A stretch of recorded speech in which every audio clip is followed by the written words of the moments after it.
이번 검사징계법 개정안은 보복 법안입니다. 이재명 대통령을 수사한 사람을 징계하고 청문회 열어 망신 주고 탄핵해서 일 못하게 하는 것은 일종의 사법 테러입니다. 이재명 대통령에게 인사권이 있는데 왜 혈세를 들여서 별도의 특검을 해야 되는 것입니까?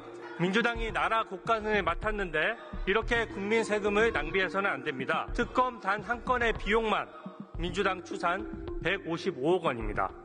자기 돈이면 이렇게 못합니다.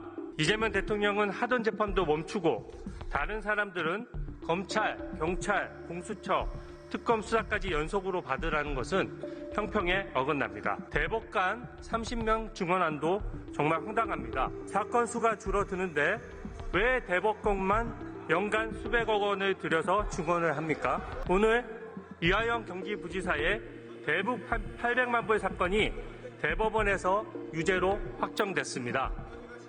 직속 상관이었던 이재명 대통령이 국민들에게 직접 사과할 사안입니다.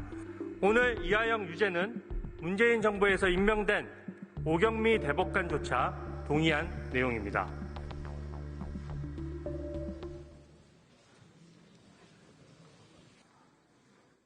우원식 국회의장님, 성배 동료 의원 여러분 반갑습니다. 국민의힘 해운대갑 주진우 의원입니다. 오늘 법안들은 이재명 정부의 첫 약속인 통합과 거리가 멉니다. 첫 법안인데 민생이 아니라서 아쉽습니다. 현재 이재명 대통령 재판중지법은 번호표를 받고 기다리고 있는데 최소한의 균형도 상실했습니다. 여당은 깃털로, 야당은 망치로 때리겠다는 격입니다. 이번 검사징계법 개정안은 보복 법안입니다. 이재명 대통령을 수사한 사람을 징계하고 청문회 열어 망신 주고 탄핵해서 일 못하게 하는 것은 일종의 사법 테러입니다. 현행법상 징계는 검찰총장이 청구하고 법무부 장관이 결정하도록 되어 있습니다. 법무부 장관이 마음에 안 드는 검사를 징계하면 검찰의 독립성이 침해되기 때문입니다. 이번 개정안은 법무부 장관이 징계를 청구하고 결정까지 하겠다는 내용입니다. 과거 원님 재판식입니다. 법무부 장관이 수사에 관여하는 도구로 악용될 소지가 높습니다. 국민적 의혹은 당연히 법과 원칙에 따라 수사해야 합니다. 그러나 헌정사상 총 13건의 특검이 있었는데 오늘처럼 여당이 발의한 특검은 단 한 건도 없었습니다. 왜냐하면 특검은 권력자를 제대로 수사 못할까 봐 만든 제도이기 때문입니다. 민주당이 야당인 때에는 대통령이 인사권을 갖는 검찰을 못 믿겠다고 할 수 있었습니다. 그러나 지금은 이재명 대통령에게 인사권이 있는데 왜 혈세를 들여서 별도의 특검을 해야 되는 것입니까?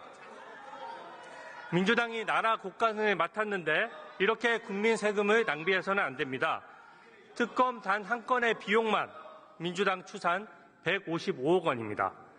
자영업자가 월급 주고 정규 직원을 뽑아서 일을 안 시키고 또다시 돈을 들여서 아르바이트 직원을 또 뽑는 것을 보셨습니까? 자기 돈이면 이렇게 못합니다. 여당이 고른 특검은 대통령에게 잘 보여서 한자리 하려는 욕심이 생길 수 있습니다. 인권 보호와 적법 절차에 취약할 수밖에 없습니다. 존경하는 국민 여러분, 이재명 대통령 방탄 법안과 최소한의 균형도 안 맞습니다. 이재명 대통령은 불체포 특권도 누렸고 불소추 특권도 있는데 불재판 특권까지 받으려 해서는 안 됩니다. 이른바 삼불 대통령이 되지 말아야 합니다. 현재 이재명 대통령 재판들의 기일은 아직 취소되지 않았습니다. 공직선거법 재판은 6월 18일, 대장동 재판은 6월 24일 그대로입니다. 이것은 재판부가 기일을 취소하지 않고 있는 것은 대통령이 되더라도 하던 재판은 계속된다고 보기 때문입니다. 우리 헌법은 어떠한 특권도 인정하지 않습니다. 다른 국민과 마찬가지로 대통령도 재판을 피할 수 없습니다. 이재명 대통령은 하던 재판도 멈추고 다른 사람들은 검찰, 경찰, 공수처, 특검 수사까지 연속으로 받으라는 것은 형평에 어긋납니다. 대법관 30명 증언안도 정말 황당합니다. 사건 수가 줄어드는데 왜 대법관만 연간 수백억 원을 들여서 증언을 합니까? 사법체계의 큰 틀이 바뀌는데 국민이 논의 내용을 모르게 졸속 진행할 수는 없습니다.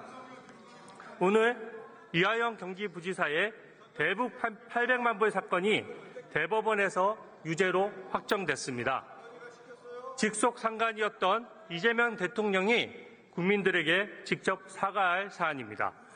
최고 권력자인 대통령이 대법원 결정을 무시하면서 국민에게는 법을 따르라고 말할 수는 없습니다. 오늘 이화영 유죄는 문재인 정부에서 임명된 오경미 대법관조차 동의한 내용입니다. 이화영은 사면을 바라겠지만 결코 해서는 안 됩니다. 대통령이 자신이 몰랐다고 하면서 사면하는 것은 공범임을 자인하는 것입니다. 유엔 대북 제재를 어겨도 된다고 국제사회에 인증하는 꼴이 됩니다. 우리 외교 안보에 고립을 자초할 수 있습니다. 국민과 함께 똑똑히 지켜보겠습니다. 경청해 주셔서 감사합니다.